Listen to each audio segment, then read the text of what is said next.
해주셔서 기적입니다. 다 같이 공동하겠습니다.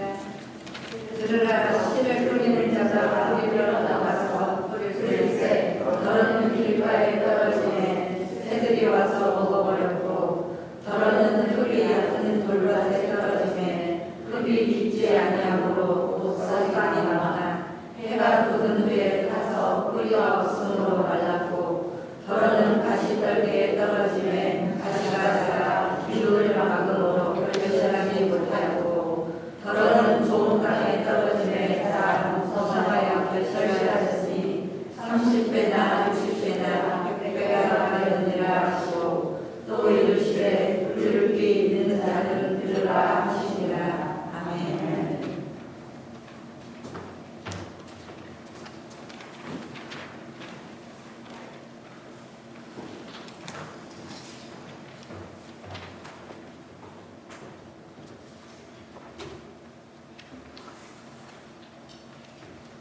할렐루야. 예배를 준비하고 예배를 진행하는 사람의 입장에서 예배 5분 전에, 예배 10분 전에 눈이 뻥 터지면 등에서 식은땀이 쫙 납니다. 특히나 요즘처럼 인터넷 이렇게 우리가 유튜브로 우리 예배를 함께 듣지 못하는 분들을 위해서 예배를 준비할 때가 되면 그런 거 하나 딱 연결이 안 되면 이거는 진짜 말로 표현할 수 없습니다. 아마 최준사님 좀 찬양 인도하시면서는 머릿속으로 수만 가지 생각이 오며가며 그리고 등에서는 땀이 쫙 흘리셨을 거예요. 자, 우리 수고한 찬양팀을 위해서 경례의 박수 한번 드리겠습니다. 예배를 딱 시작하는데 우리 하진자매가 저한테 와서 한마디 딱 하더라고요. 전사님 오늘 마이크는 이 마이크밖에 안 돼요. 이것도 안 돼요. 그냥 적어 쓰셔야 돼요. 근데 우리가 예배를 진행하는 도중에 기적적으로 마이크가 돌아왔습니다. 이만큼 내려주실 줄로 믿습니다. 말씀을 전하기 전에 그냥 공익광고 한 가지만 여러분들께 부탁을 좀 드리고 다 아시는 얘기지만 우리가 주의를 해야 될 것 같아서 이따가 제가 광고할 게 아니어서 한번 광고를 드리고 여러분들과 말씀을 나누려고 합니다. 신문과 뉴스에서 많이 보셨을 거예요. 여러분들 여름이 돼서 많이 더워지면서 코로나가 다시 기승을 부리기 시작했습니다. 그래서 가능하시면 실내 그리고 좁은 실내 공간, 특히 엘리베이터나 아니면 공기 환기가 되지 않는 복도들, 농락가족 복도들 이런 데를 지나다니시게 되는 경우가 있다면 가능하면 마스크 쓰시고 다니시기 부탁드리겠습니다. 생각보다 주변에 많은 분들이 코로나 바이러스에 다시 걸리고 있어요. 죽지는 않는 것 같아요. 근데 많이 아픕니다. 꽤 많이 아파요. 경험해본 사람으로서 말씀드립니다. 그래서 여러분들 가능하시면 마스크 지금도 쓰셔도 좋습니다. 마스크 쓰시고 가능하면 주의하시고 검사 자주 하시고요. 그리고 걸리셨다 그러면 빨리 약국에 의사에게 연락해서 팍스로비드라는 약을 처방받아서 드세요. 이 약을 드시면 입맛이 굉장히 쓰기 힘듭니다. 근데 아픈 것보다는 나아요. 진짜로 아픕니다, 여러분들.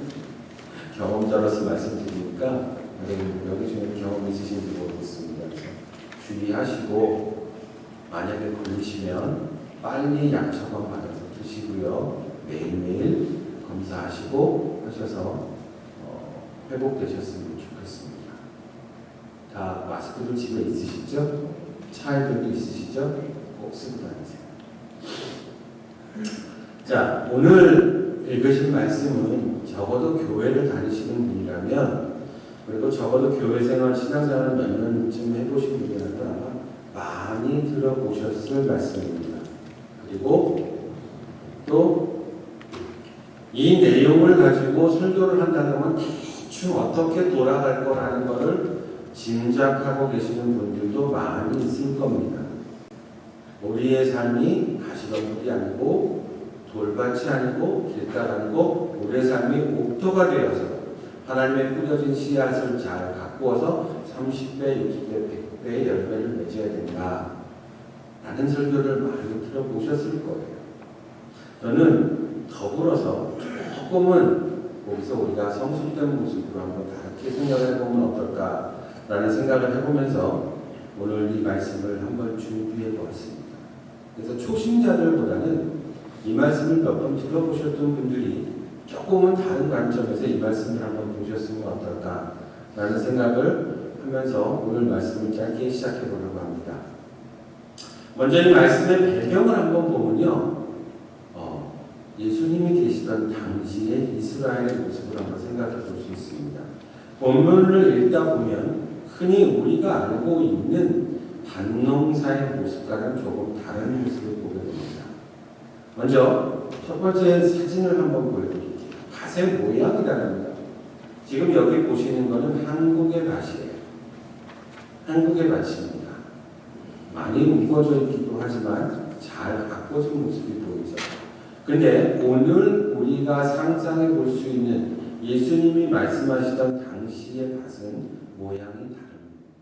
두 번째 보세요. 밭입니다. 모양이 좀 다르죠?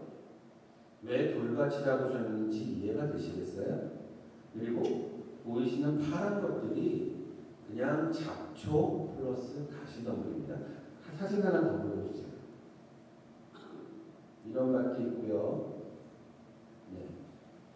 이렇게 돌들이 유대 땅이 대부분 석회암지대라고 합니다. 그래서 돌들이 참 많대요. 그래서 이런 밭들이기 때문에 사실 농사를 지어서 반농사를 지어서 식물을 거둬들이는 게 쉽지는 않는답니다. 근데 또 다른 것이 하나 있어요. 오늘 말씀에도 읽어보면은 씨를 뿌린다고 되어 있습니다. 한번 볼까요? 그 다음 사진을 보면 이렇게 농부가 씨를 뿌리는데 우리는 어떻게 가지고 하나요? 씨를 요만큼 땅에다가 땅을 파고 씨를 넣고 그리고 다시 흙을 덮어줍니다. 근데 지금 이스라엘, 그러니까 지금은 좀 달라졌겠죠? 이 당시 이스라엘 사람들은 이 사람이 지금 옆에 뭔가 주머니를 차고 있는 거 보이세요? 이 주머니 안에 씨를 넣고 그리고 이렇게 걸어다니면서 씨를 비비 뿌려버리는 겁니다. 때론 또는 나귀 등에 저런 씨 주머니를 싣고 그리고는 씨 주머니 밑에다가 구멍을 뚫고 나귀가 지 마음대로 돌아다니게 해서 그 나귀가 그냥 씨를 훑어버리게 그렇게 하는 게 이 당시 사람들의 씨를 뿌리고 수확하는 파종의 한 방법이었습니다. 저희랑 많이 다르죠. 그러니까 이 씨가 어디로 날아갈지는 노원 모르겠어요. 아무도 모릅니다. 자, 여기다가 뿌리면 흔히 얘기할 수 있겠죠. 돌밭에 뿌렸다. 요 전 사진에 좀 파란 게 있는 곳에 뿌렸으면 가시덤불에 뿌렸다. 근데 왜 길이라는 얘기가 나왔을까요? 한번 보면요. 옥토인지 가시덤불인지 길가인지 뭐 알 수가 없는데 제가 요즘 오른쪽에 백내장 수술을 해가지고 지금 배는 경련 남자가 되어버렸습니다. 그래서 자 이쪽 안경을 벗으면 오른쪽이 잘 보이고 안경을 끼면 왼쪽만 보이고 오른쪽은 안 보여요. 그래서 지금 시야가 조금 풀렸는데 양해를 부탁드리고요. 한국의 경우에는 다음 사진을 보시면 처음 보셨던 사진과 똑같습니다. 한국의 경우에는 밭이 구분이 되어지는 느낌 드세요? 길이 어딘지 보이시겠어요, 여러분들? 그죠? 쭉 보입니다. 그런데 아까 보셨던 밭보다 더 심한 이스라엘의 밭이 있습니다. 마지막 사진. 이게 밭입니다. 믿어지시겠어요? 밭과 길의 구분이 따로 없는 이런 밭이 이스라엘의 밭입니다. 그 이유를 보면 이렇습니다. 이스라엘의 밭은 4월이 되면 추수를 합니다. 한국과 반대니까. 그리고 추수 후부터 10월에 다시 씨를 뿌리는 때까지 그 밭을 그냥 내버려 둔대요. 그리고 그 밭을 사람들이 그냥 밭 사이로 다니다가 길이 생기는 경우가 있다라고 합니다. 안 그렇겠어요? 저 나무에 있는 데까지 가는데 주변에 길이 없다면, 보이는 길이 없다면 저는 저 나무까지 가장 가까운 곳을 제 길로 삼아 걸어 다닐 겁니다. 그러다 보니까 길이 생기는 경우가 생기는 거예요. 근데 그 길을 지나다니는 사람의 경우가 많다 보면 자연히 그 조그마한 길이 나기도 합니다. 근데 더 웃기는 건 또 농부들이 10월에 밭가리를 하며 씨를 뿌리기 위해 준비를 할 때에 이렇게 어떤 길이 나 있다면, 이런 곳에 길이 나 있다면 굳이 그 길을 파헤쳐서 밭으로 다시 일구지도 않고 그냥 내버려 두는 경우가 있다는 겁니다. 그러니까 여기에 씨를 뿌렸다고 한다면 저기 어딘가에는 사람들이 지나다니다 만들어진 길이 있을 거고요. 그리고 돌밭이고요. 그리고 저 옆으로는 가시가 많은 가시덤불이 있는 그런 밭이 보이게 될 것이라는 겁니다. 이제 좀 상상이 될까요? 우리가 생각할 때는 어떻게 뿌리면 저런 길가에 가 있을까? 우리가 생각하는 밭이라면 왜 돌밭일까? 가시덤불일까 생각했는데 조금은 이해가 되는 그런 모습일 것 같습니다. 오늘 이 설교를 준비하면서 이 사진을 구해서 이 사진들을 보게 되면서 이런 마음이 들기 시작했습니다. 우리 마음밭은 어떨까? 우리의 마음의 밭은 저 사진에 있는 밭들과 다를까?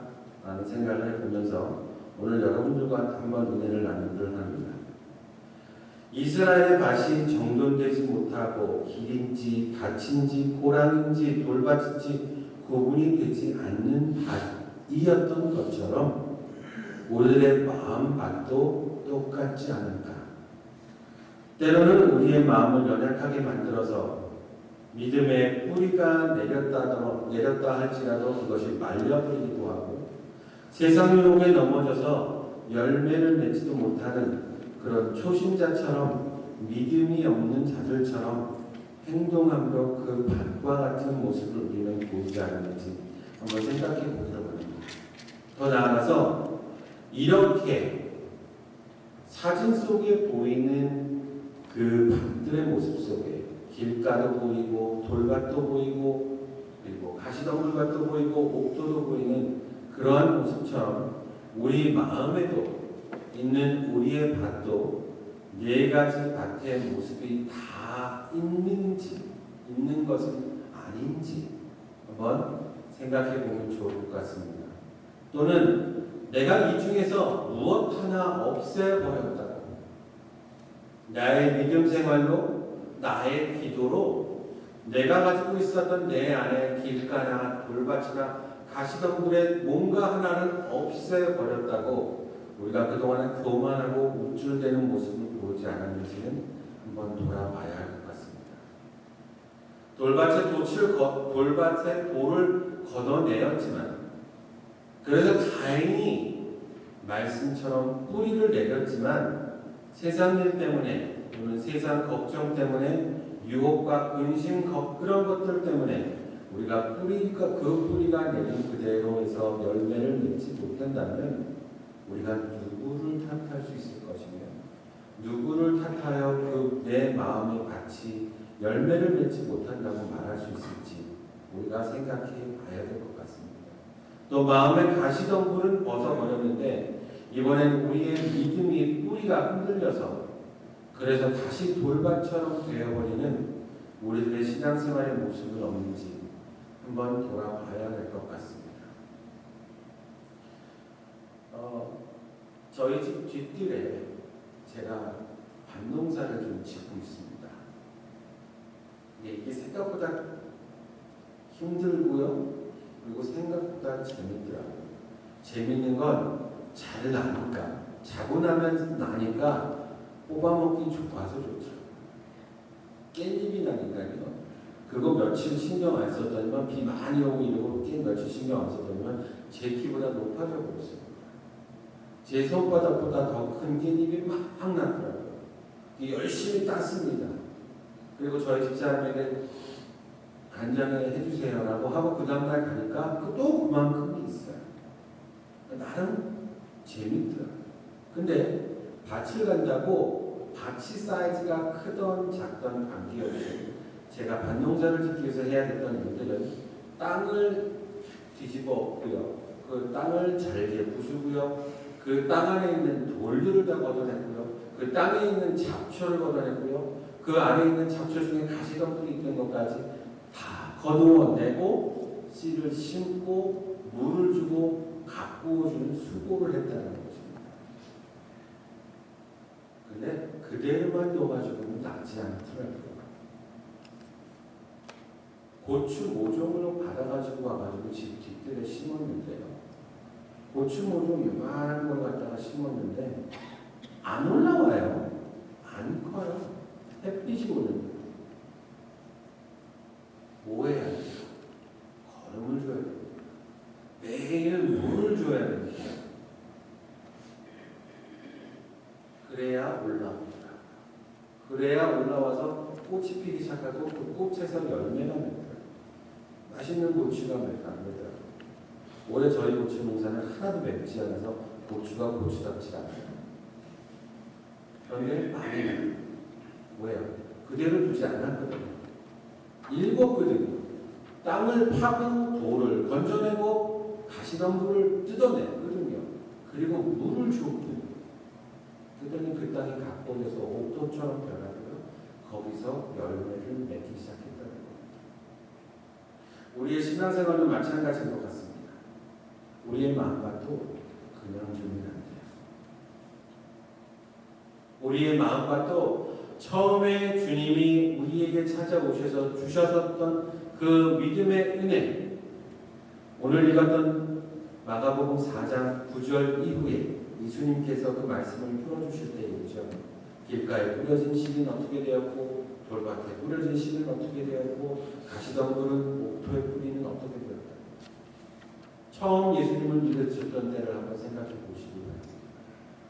길가처럼 누가 와서 두들겨서 부시고 싶어도 부셔지지 않을 것 같은 그런 딱딱한 길가의 마음이었던 내게 주님은 씨를 뿌려주셨고 그 씨가 새가 쪼아먹지 않도록 주님이 지켜주신 덕분에 그 조그마한 믿음을 가지고 생기던 그 덕분에 우리는 돌밭에서 씨를 내줄 수 있었고요.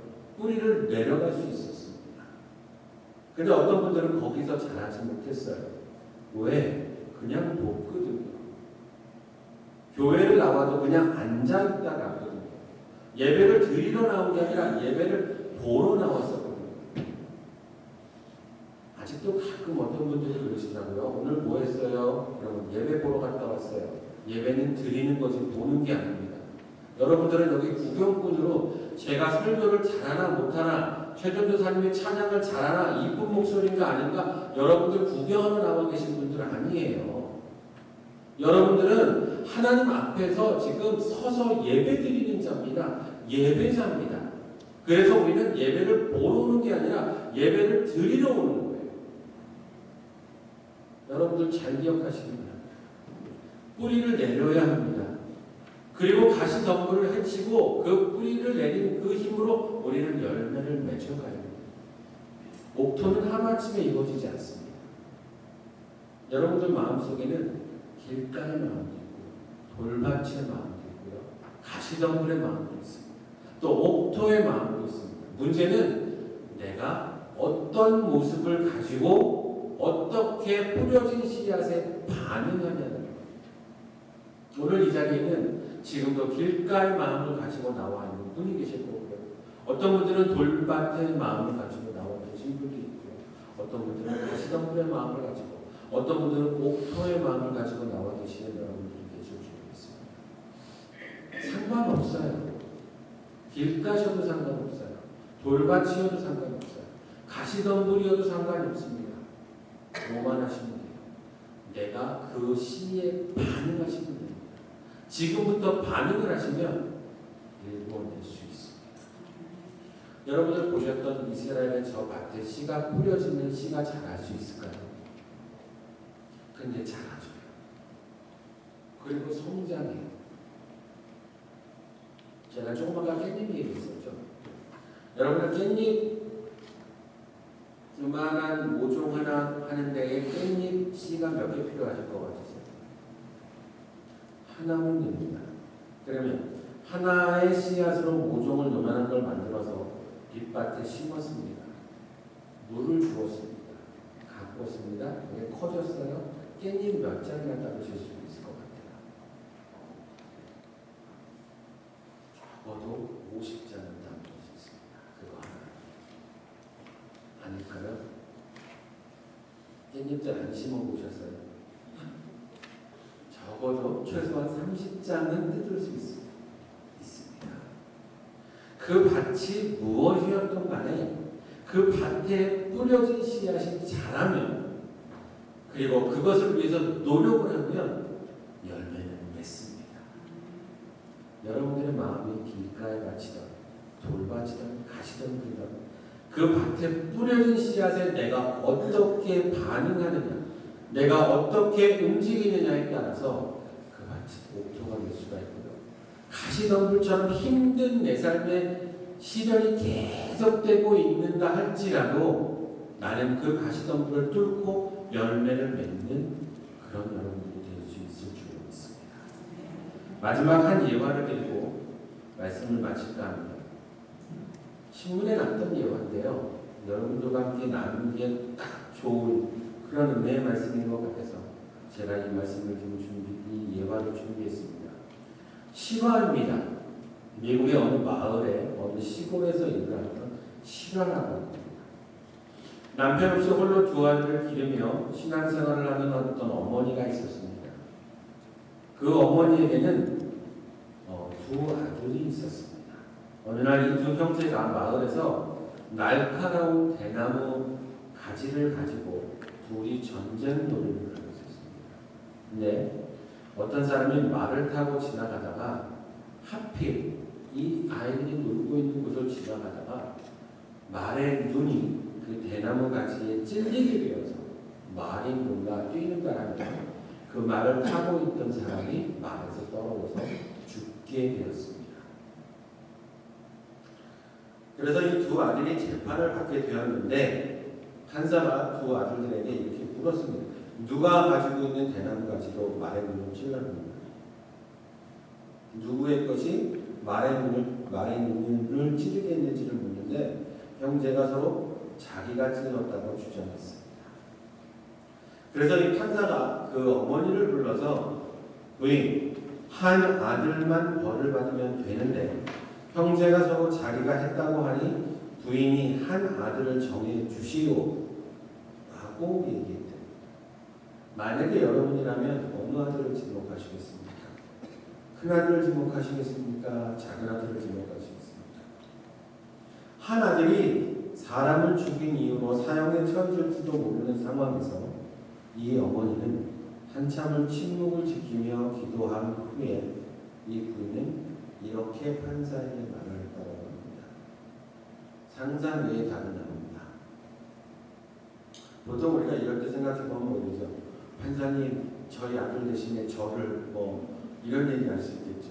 아니면 두 아들을 다 살려주시면 그러는데 이 어머니는 기도하는 후에 이렇게 대답했습니다. 작은 아들에게 벌을 주세요. 라고 대답했습니다. 판사가 다시 물었습니다. 왜 작은 아들입니까? 그랬더니 어머니가 이렇게 대답을 했습니다. 큰 아들은 전철의 아들이고 작은 아들은 내가 낳은 아들이기 때문입니다. 아니 판사가 부인 자기 몸으로 낳은 아들이 더 중요하지 않습니까? 라고 다시 물었습니다. 그렇지요. 제 몸으로 낳은 아들이 더 귀하지요. 그러나 저는 그리스도인입니다. 죽으면 천국에서 주님을 만나게 될 것이고 성경에서 배운 삶이 하나님의 영광을 위해서 사는 것인데 제가 내 몸에서 낳은 아들을 살리고자 큰 아들을 벌을 받게 한다면 하나님께 영광이 되겠습니까? 라고 대답하였던 겁니다. 자, 이 판사가 그 뒤에는 어떻게 했을까요? 작은 아들에게 벌을 줬을까요? 이렇게 얘기합니다. 판사가 감동해서 선한 어머니에게서 배운 자식들이 오히려 말의 문을 상하게 했을 리가 없다 판단하여 두 아이들에게 무죄 방면을 주었다고 합니다. 이 어머니의 마음은 어떤 마치였을까요? 한번 생각해 보시기 바랍니다. 이 어머니의 마음은 어떤 마치였을까?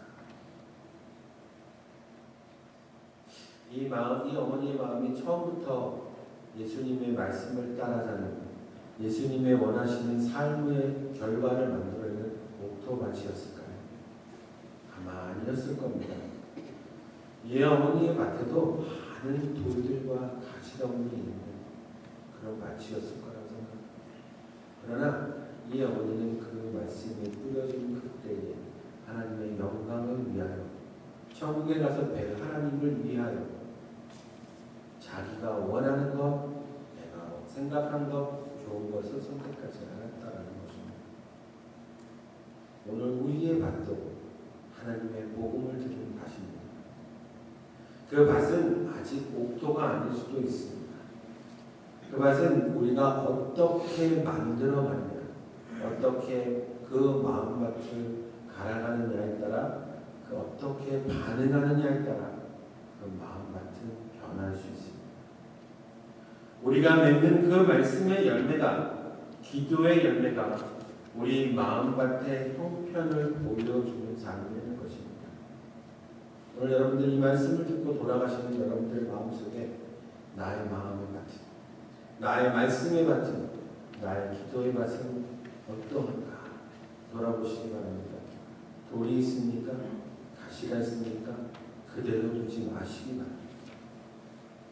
여러분의 집안에 있는 밭은 돌도 걷어내고 가시도 걷어내며 옥토로 만들기 위해 그렇게 애를 쓰는 것처럼 오늘 우리들의 마음밭도 그냥 두지 마시고 열심히 가꾸어서 최선을 다해 가꾸어서 하나님이 원하시는 것 그리고 하나님의 말씀의 열매를 30배, 60배, 100배의 열매를 맺으시는 여러분들이 되시기를 주님의 이름으로 부탁드리겠습니다. 이 시간에 우리 기도하기 전에 우리 함께 찬양하기 원합니다.